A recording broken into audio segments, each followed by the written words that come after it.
I'm Kathy Croffel. I am the office coordinator here at the Family Caregiver Center, and we're happy to present Laura Sager. She is a volunteer here also at the Family Caregiver Center, and she's going to be talking about our comprehensive guide.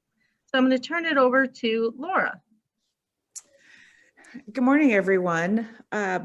Contingency planning is a process that we strongly recommend at the Family Caregiver Center, and something that we talk about almost through all of our education sessions, our support groups, everything that we do is having things in your back pocket. Maybe information that we talk about at a certain time isn't necessarily applicable immediately, but we're hoping that we're kind of filling up your back pocket with things that will help you during future encounters that you may have, questions, education that you need. And with the contingency planning process, it's kind of developing a backup plan. And it really will fill up your back pocket because it has a lot of useful planning throughout the process.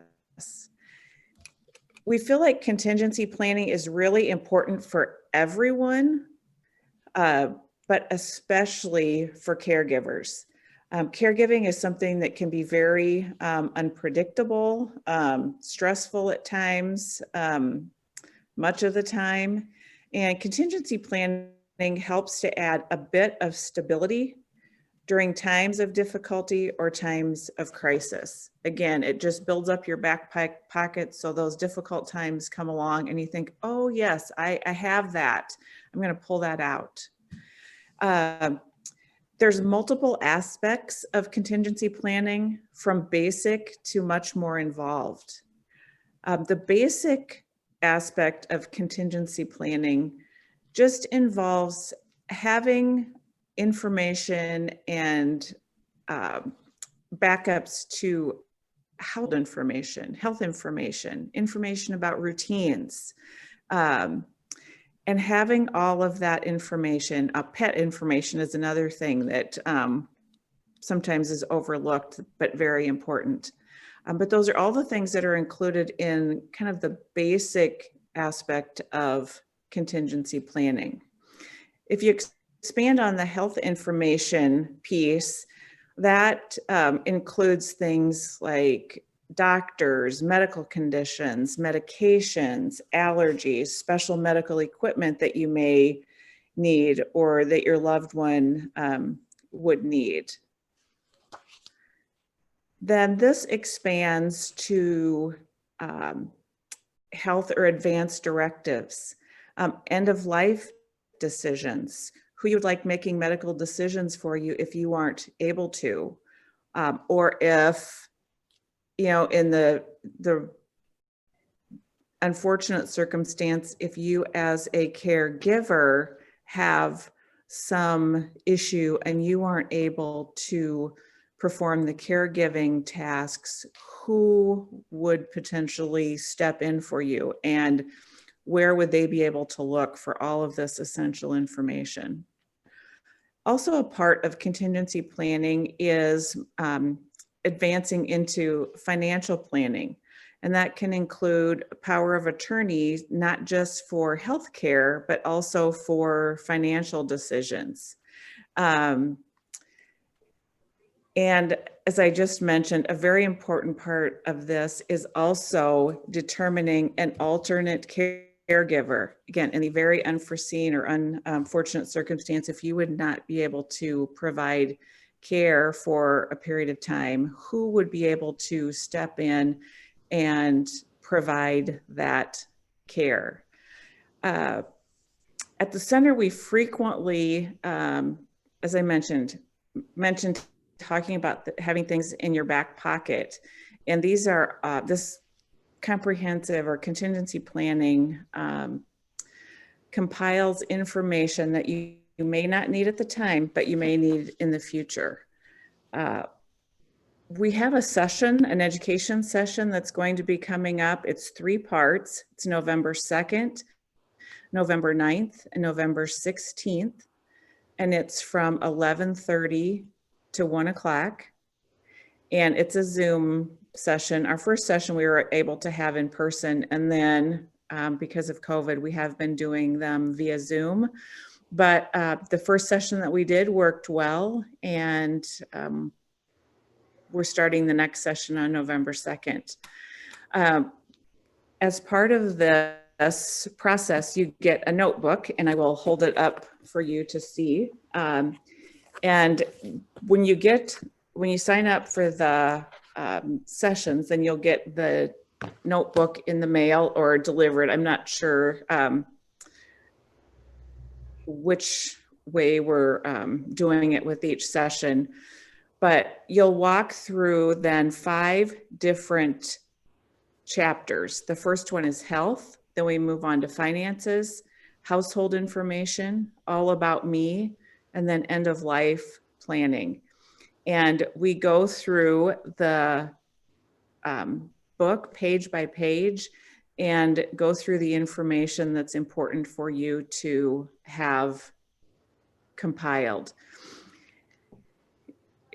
One thing about contingency planning and the information that I've been talking about, it's not only important to compile it initially, but then it's also important to go back and review that information. We recommend annually, and also at any time that something may change. If your medications change, if a doctor's name changes, if you add a medical condition for either yourself or the person that you're caring for, keeping that information updated. Also, as part of the information that we suggest people have documented is passwords. You know, we live in a world now where every time you log into the computer, you need a password. And I swear I have 100 literally different passwords for different things. And just having some way to keep track of those. So if someone else had to come in and take over anything for you, they would be able to have access to that. I mean, that would all be documented in your book. So an important piece of the contingency planning information is updating it and keeping it accurate and current. But another piece of it is making sure that it is secure. And in our education session that we present, we recommend that it's in a binder, but that's just a recommendation or a suggestion. There certainly can be other ways that people can compile this information. Sometimes people are very computer savvy and can have it all in the computer. Again, if that's the way you do it, just make sure that someone knows how to get into your computer. So I just want to really reinforce those 2 things, keeping it accurate and updated, and then making sure that it's kept in a very secure place. So in summary, for our contingency planning process, again, we recommend that this is done not just for caregivers, but for everyone, but specifically in the context of caregiving and for your loved one that you are caring for. Having all of that backup information, all of that important information that is critical and needs to be readily accessible, so you can pull it out of your back pocket at any time that it's needed.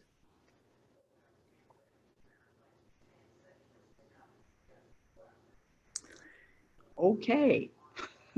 Does anyone have any questions that they would like to ask?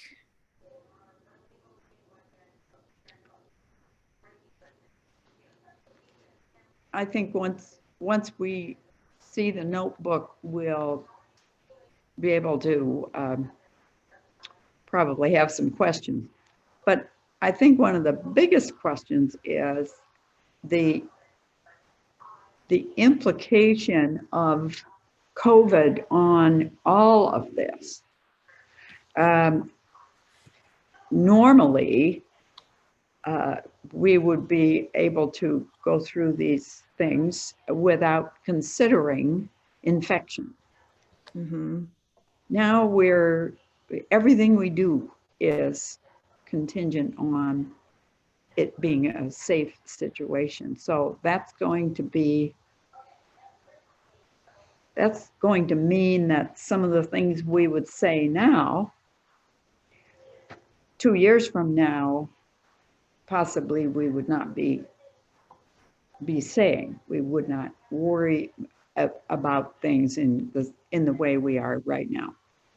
Exactly. And that's definitely a complication that COVID adds to our lives, because it's really making us rethink how we do literally everything. And that's probably part of why we encourage people to keep their information current and make sure that you're reviewing it. You know, we have said review it at least once a year or when information changes, but maybe we need to change that in the context of COVID and say you need to review it every 6 months, just because things are changing so quickly. And they really, in the context of COVID, change day to day. But with our guide and the contingency planning, just making sure that you have that kind of in the front of your mind instead of the back of your mind, as far as keeping information that you have current. And even for people being able to attend doctor's visits and appointments with the person that you're caring for in the context of COVID, that's all very different. So I think that makes the power of attorney even more important. Some of the HIPAA forms, as far as releasing information and who can get information, who can call in to a doctor's office and get information if maybe only the patient can go in and not whoever is typically accompanying them. All those things are just so different now. And I think all those policies change day to day based on, different information that comes down from the governing agencies and the experts. Mhm. Right.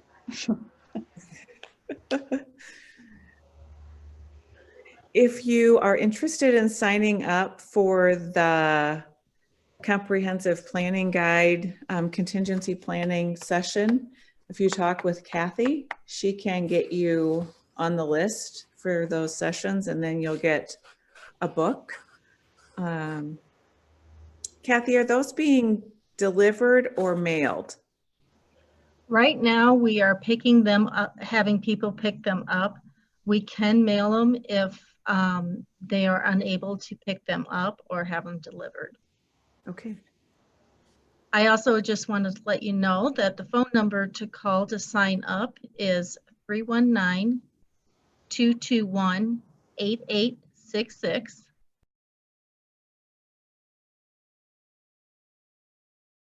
Any other questions or comments?